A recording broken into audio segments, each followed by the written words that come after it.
నమస్కారం సార్. నమస్తే అండి.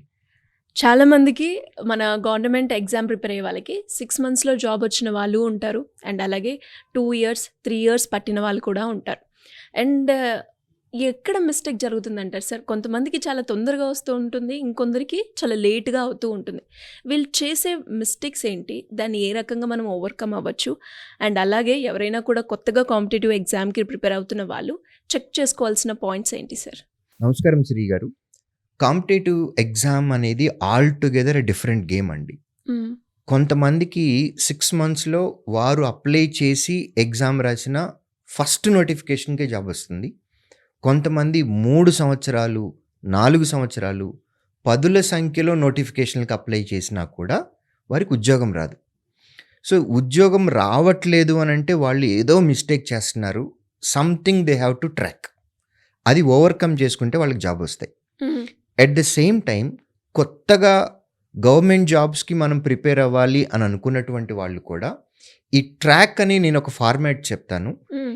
ఈ ఫార్మాట్‌ని గనక వారు యాజ్ ఇట్ ఈస్‌గా ఫాలో అయినట్లయితే గనక జాబ్ అనేది తొందరగా రావటానికి ఛాన్స్ ఉంటుంది. ఏంటి ఇదొక ఫార్ములానా సార్? ఇది ఒక ఫార్మాట్ లాగా మనం మాట్లాడుకుంటాం. కొన్ని పాయింట్స్ అనేవి మనం కన్సిడర్ చేసుకోవాలి. ఓకే. సో, ఈ ట్రాక్ ఫార్ములా ఏంటంటేనండి first TRACK first letter T. Trusted source అనేది ఉండాలి. ఆర్ అంటే రిలవెంట్ సిలబస్ తీసుకోవాలి. అథెంటిక్ మెటీరియల్ ఉండాలి. అథెంటిక్ సోర్సెస్ కూడా ఉండాలి. క్లియర్ మెంటర్ ఉండాలి. అంటే క్లారిటీ ఉన్నటువంటి మెంటర్షిప్ ఉండాలి. Keep tracking your preparation.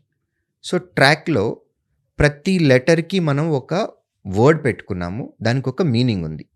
So, ట్రాక్‌లో T అంటే ట్రస్టెడ్ సోర్స్ అని అనుకున్నాం.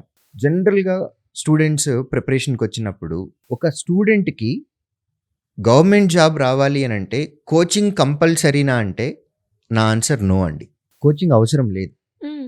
ఎందుకంటే వీరు రాసేటటువంటి ఎగ్జామ్‌లో వచ్చే క్వెషన్స్ అన్నీ కూడా irrespective of their medium, English మీడియమా, తెలుగు మీడియమా, లేకపోతే మ్యాథ్సా, నాన్ మ్యాథ్స్ అనే సంబంధం లేకుండా 8థ్, 9థ్, 10థ్ స్టాండర్డ్‌లో చదువుకునే సిలబస్సే.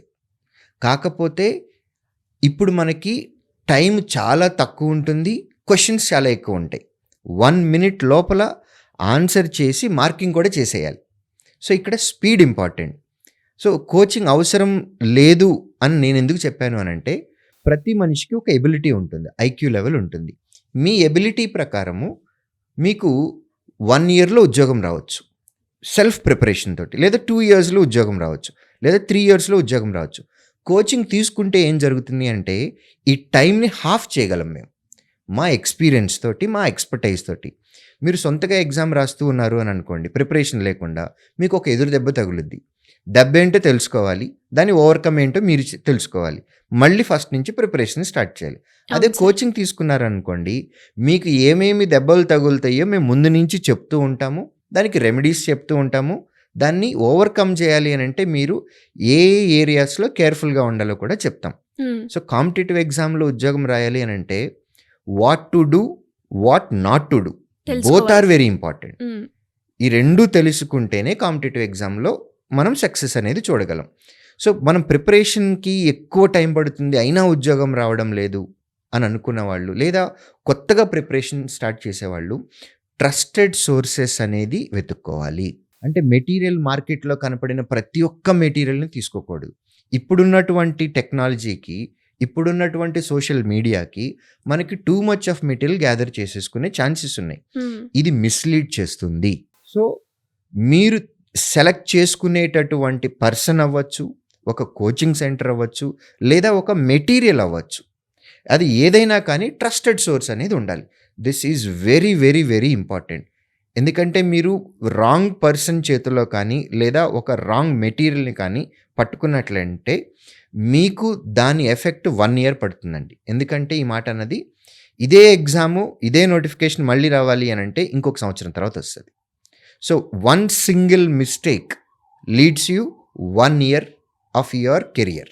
సో, ఒక 1 ఇయర్ టైం అనేది మీ లైఫ్‌లో వేస్ట్ అయిపోతుంది. కాబట్టి ట్రస్టెడ్ సోర్స్ అనేది చాలా, చాలా, చాలా ఇంపార్టెంట్.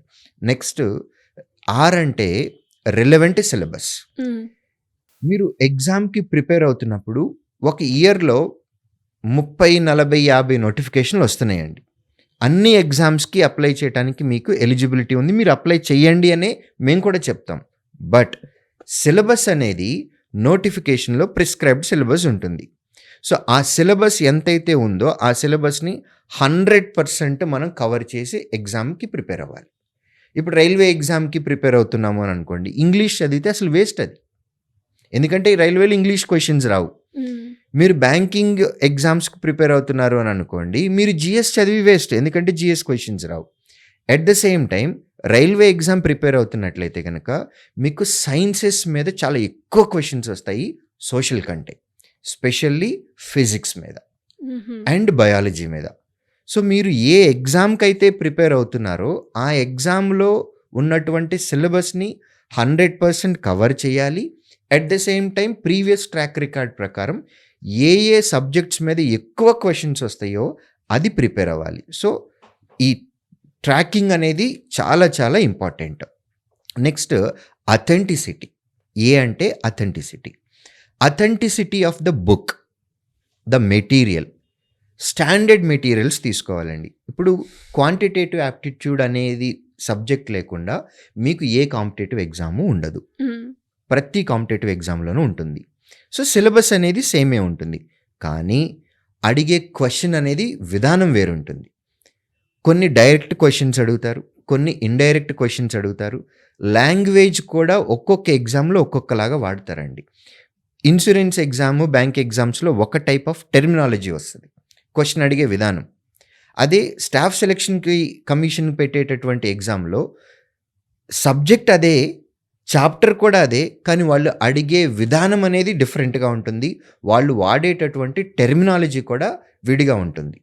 సో, మనం ఏ ఎగ్జామ్‌కైతే ప్రిపేర్ అవుతున్నామో ఆ ఎగ్జామ్‌కి తగ్గట్టుగా ప్రిపేర్ అవ్వాలి. సో, దానికి తగ్గట్టుగటువంటి అథెంటిక్ మెటీరియల్స్ ఏవైతే ఉంటాయో ఆ అథెంటిక్ మెటీరియల్స్‌ని తీసుకోవాలి. ప్రీవియస్ ఇయర్ పేపర్స్ అనేది నెట్‌లో, ఇంటర్నెట్‌లో, సోషల్ మీడియాలో బోలెడన్ని దొరుకుతాయి. వాటికి కూడా అథెంటిసిటీ ఉంటుందండి.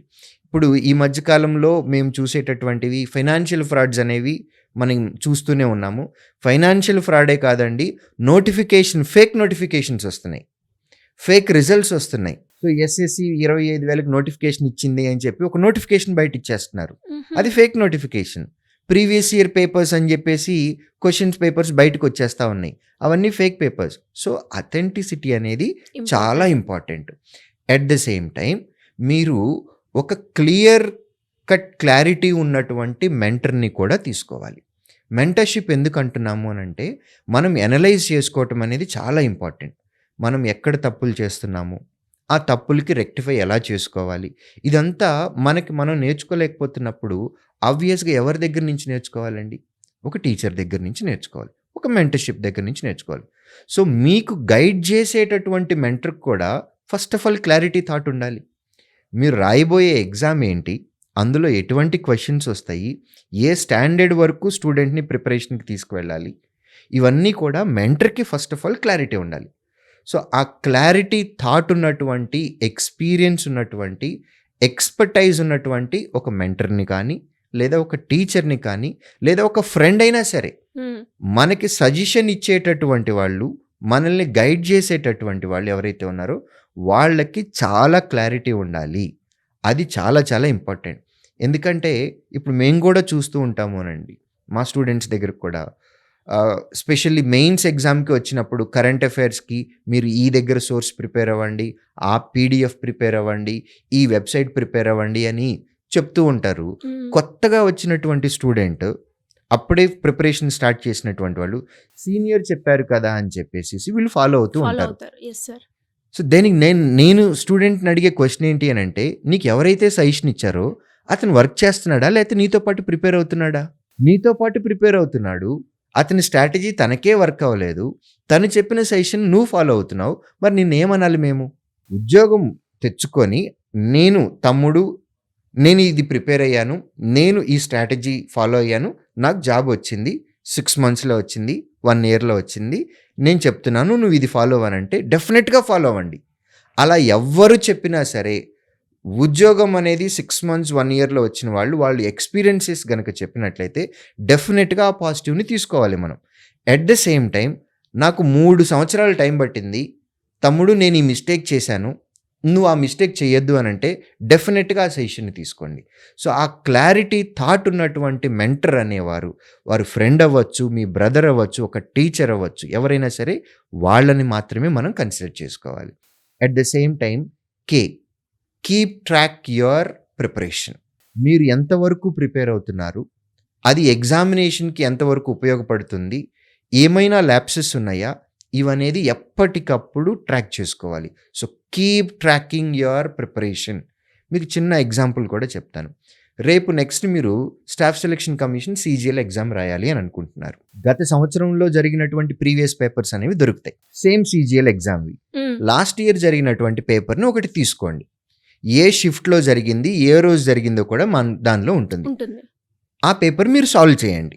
సాల్వ్ చేసిన తర్వాత ఆన్సర్ మార్కింగ్ చేసుకోండి. మీకొచ్చినన్ని మార్కులున్నాయి. మరి లాస్ట్ ఇయర్ అదే పేపర్‌కి మీకొచ్చినటువంటి మార్క్‌కి కట్ ఆఫ్ వచ్చిందా? రాలేదా? ఆ కట్ ఆఫ్ వచ్చింది. అంటే మీరు ఈ ఇయర్ ప్రిపరేషన్ ఏదైతే ఉందో అది లాస్ట్ ఇయర్ స్టాండర్డ్ వరకు ఆన్ పార్ ఉంది. దానికి ఇంకొక 10 మార్క్స్ టార్గెట్ ఎక్కువ పెట్టుకొని ప్రిపేర్ అవ్వండి. లాస్ట్ ఇయర్ వచ్చిన కట్ ఆఫ్ కంటే మీకు తక్కువ మార్కులు వచ్చినాయి ఇప్పుడు ఎగ్జామ్ రాస్తే. Same paper.